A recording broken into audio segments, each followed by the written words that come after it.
Every song tells a story. Have you ever wondered how your favorite team got on the radio? Behind the Song explains the growth of newly releasing songs, from imagination to pen and paper to the microphone. So turn it up some and learn about the story each song wants to tell you. Hey y'all, welcome back to Behind the Song. Today will be a little bit of a different day because instead of talking about a song and then the story behind it and centering more on the creative part of writing, we're going to center more on the legalistic side. This will be more educational and talk about some things that kind of keep people from writing or maybe scare them a little bit. Things like copyright and forgot the other one. Licensing. That's it. Sorry, y'all. Most creative people hate doing any kind of paperwork and nobody likes to do it, but the creative brain sees it as more like taxing and draining than just like any other kind of brain does. So this is why many songwriters either don't do it at all, do it incorrectly, or artists let it kind of stop them from writing or even covering other people's songs because they see it as just so draining and so tiring, all because of these few pieces of paper that we're going to talk about today. So starting with looking at the definitions of the two.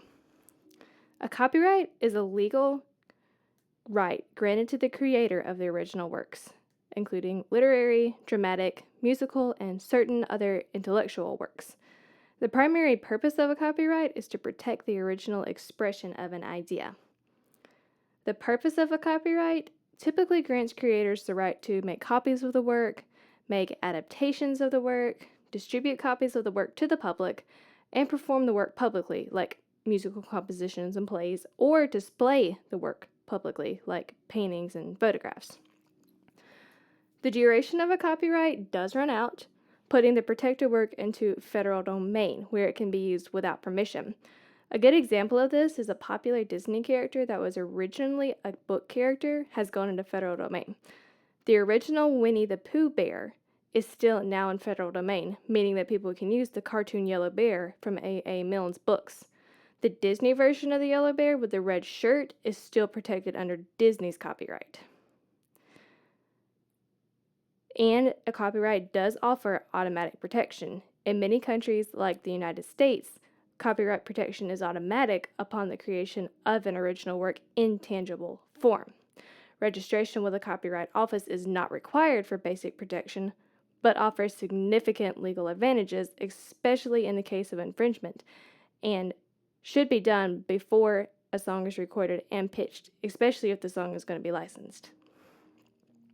Copyright owners can enforce their rights against those who take infringement upon them, especially by taking legal action with a physical copyright number. There are several copyright sites on the web, but the only legitimate one is copyright.gov. So now, the other confusing part of this, licensing, which people get confused so much with copyright. Licensing is the process which the copyright holder or the licensor grants permission to another party, the licensee, to use the copyrighted work in a specific way under terms and conditions. A license is essentially a contractual agreement that allows the licensee to perform acts that would otherwise constitute copyright infringement. The primary purpose of licensing is to allow the copyright holder to monetize their work, expand its reach, or enable specific uses that they may not be able to undertake themselves, while it is retaining the ownership of the copyright. It provides flexibility in how copyright materials can be used by others, like a person who may write a song but cannot sing can write a song, copyright it, license it, and then allow other people to use the license of that song to sing it and turn it into a hit. A license specifies which of the copyright's holders' exclusive rights are being granted to the licensee and under what conditions. The scope of a license can be very narrow or broad, depending on the agreement. For example, a license might grant the right to record a song that somebody else has already produced, or use an existing song in a soundtrack for something. The duration and terms of a license are determined by the licensing agreement between the licensor and the licensee. These agreements can include details about the territory of use, the specific uses allowed, the duration of the license, payment terms such as royalties and fees, quality control, and termination clauses. Licensing is entirely dependent on the existence of a copyright. Without copyright protection, that case number that you get at the end of your copyright, there would be no exclusive rights to grant permission for. There are 6 types of musical license, all used separately for different uses of the song. Synchronization, or sync license, allows the use of a musical track in an audiovisual project. Mechanical license allows the reproduction of a song in a physical or digital format. Public performance license allows the public performance of a song. Print rights license allows the printing of sheet music or lyrics. Theatrical license allows the use of a song in a theatrical production. Master license allows the use of a specific recording of a song. Blanket license purchases the rights to all the above licenses. These licenses are more important if you know if you are a recording artist or content creator looking to use soundtracks. There are several licensing companies.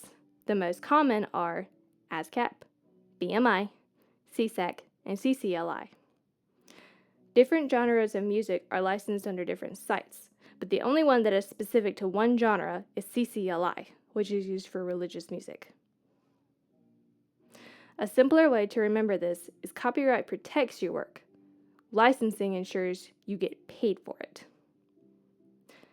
Most people are intimidated to fill out anything that says .gov in the name, but the most difficult part of the copyright process is finding the part of the website that actually lets you fill out the form. A single application is for one work or song, standard is for 2 or more, and group of unpublished works is for 10 songs or other works. All of this can be found under the Performing Arts Registration page of the website. To get into the portal to register your work, you have to go to Register Your Work, log into the Electronic Copyright Office or ECO system, and create an ECO account. When you get to the end of the process, you will be sent an email that has your registration number on it. This is the number you will need to register your work for licensing. This was a really quick crash course into the legal side of the business. There's so many more videos out there that kind of explain all of this more into detail, especially like things like different types of license that you need and different types of copyrights, just in case you maybe don't do music. Maybe you do poems or screenplays or something. That's a totally different copyright than the ones that we kind of looked at today. But maybe this was a little helpful and kind of cleared up the fear a little bit. And I hope it encourages you to keep writing your stories behind the song.